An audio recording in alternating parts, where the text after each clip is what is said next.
we all got together here today on this boat to look at the distribution of plastics, microplastics, nanoplastics in the San Francisco Bay, trying to figure out how much is there and where it's coming from.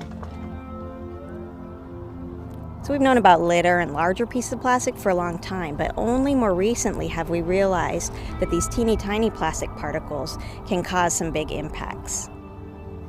The San Francisco Bay is a great place to be a laboratory for plastic pollution because we have a really dense urban population and we have a bay geography that traps persistent contaminants like plastic.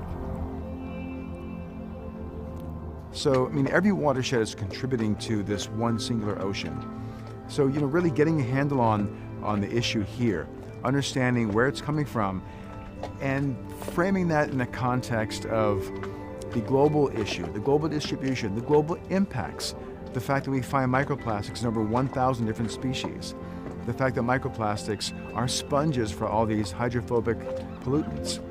That is the harm, the potential for harm out there. And if we can get a handle on it here, we can ensure that San Francisco, and this entire bay, isn't a major contributor in the future.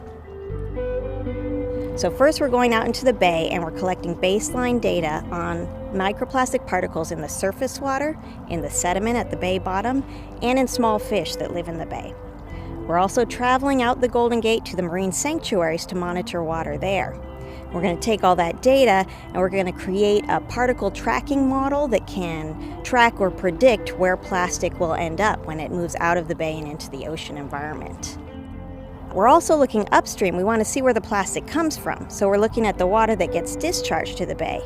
Now that includes wastewater, so that's all the down the drain water that we have in our homes, our urban environments that goes to the wastewater facility.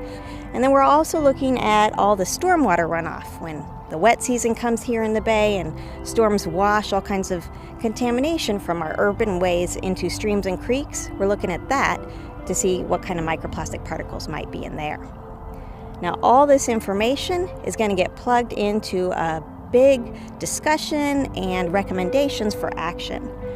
So we're trying to create science that's going to be very influential and informative to help us choose the best actions to prevent plastic pollution, whether it's a government agency or a policymaker, a business that's designing products, or an individual. We'll have all the data that we need to make the best next steps for reducing plastic pollution.